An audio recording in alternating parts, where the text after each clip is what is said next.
The African Rail Industry Association has called for specialists fit for purpose to occupy executive positions at Transnet.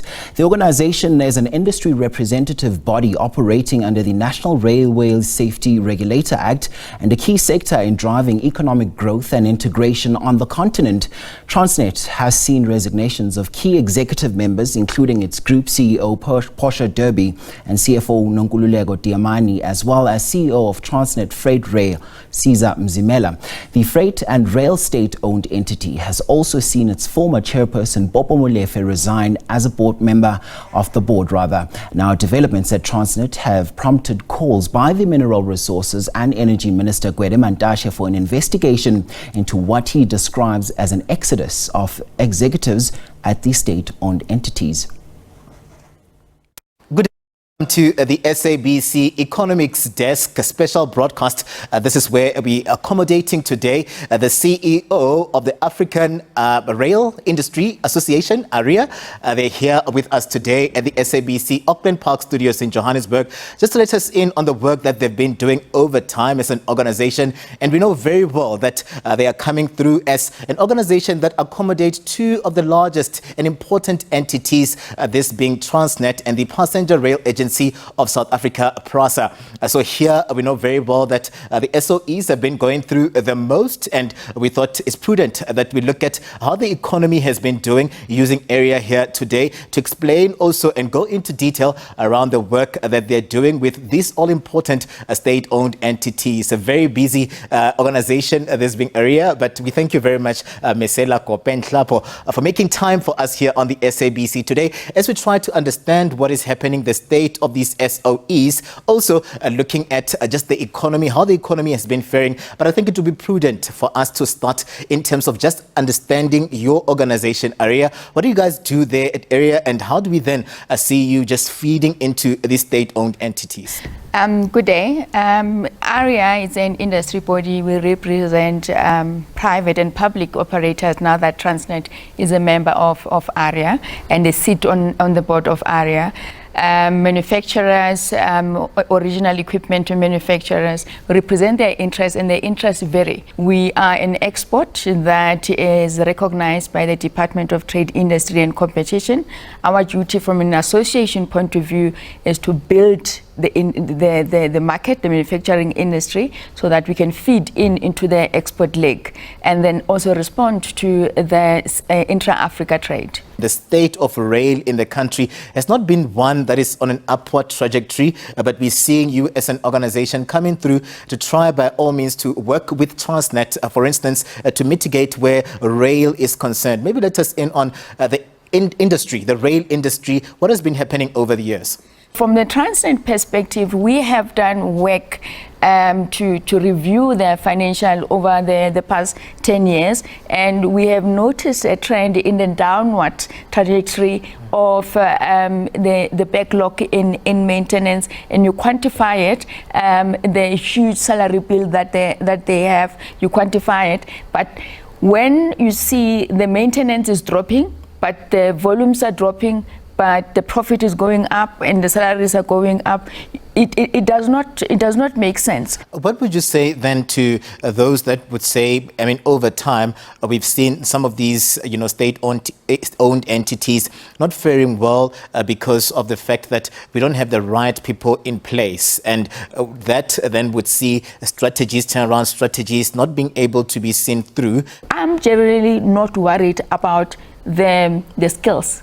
It's about who is at the helm when we need them most. We need a specialist, and there are few that the industry is throwing names and people that were there in 2017, 2018. Let's go into Transnet and what has been happening, because right now it is really topical. We've seen a lot of the executives just resigning in their numbers.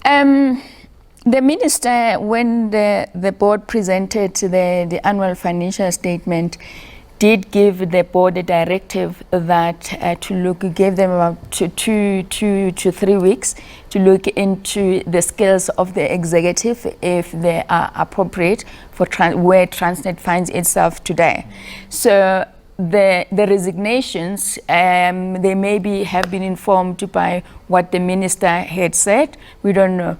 When you also look at then what has been happening over time, one would say that even if we have that specialist come in, the legacy issues at some of these entities, we have state capture that did damage, corruption and the likes, where then we're still trying to find some of these entities find their feet, move away from these legacy issues. When you're a leader, and whoever gets appointed to lead Transnet, they must know that they cannot tell us about the previous leadership.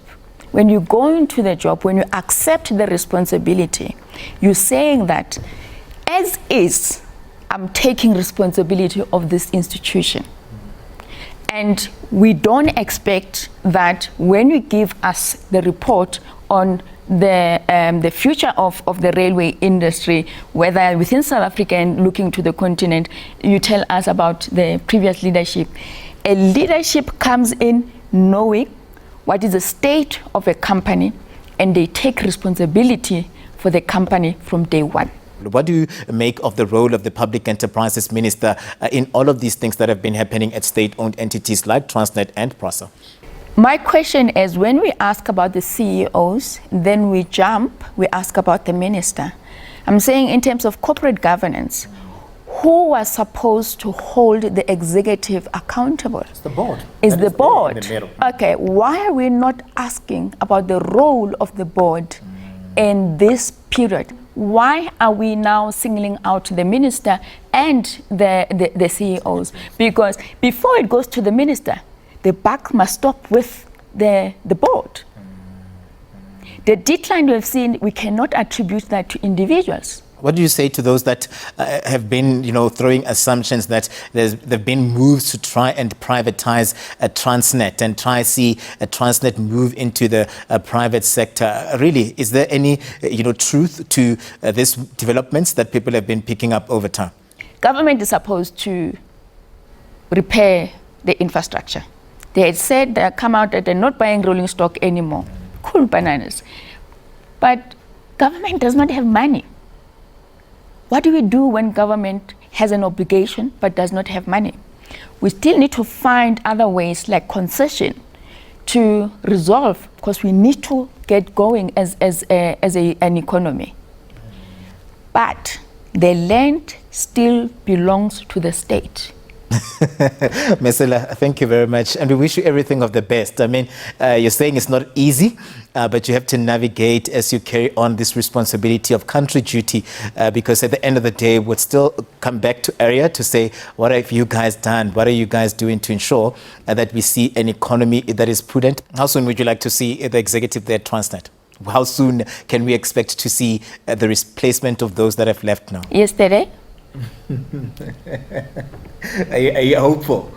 Oh, absolutely. Kope-Nhlapo, thank you very much for joining us on the SABC. Of course, there are a lot of developments at this state-owned entities, Transnet, Portia, Eskom and the likes. And we have organizations like ARIA here that have been doing the groundwork, working under the National Regulator Act to ensure that there's a move and the economy gets the best out of it. They're hopeful that as soon as yesterday, we'll see Transnet having, stability there at the top, and we'll see also just the economy getting the best out of what has been happening here over time.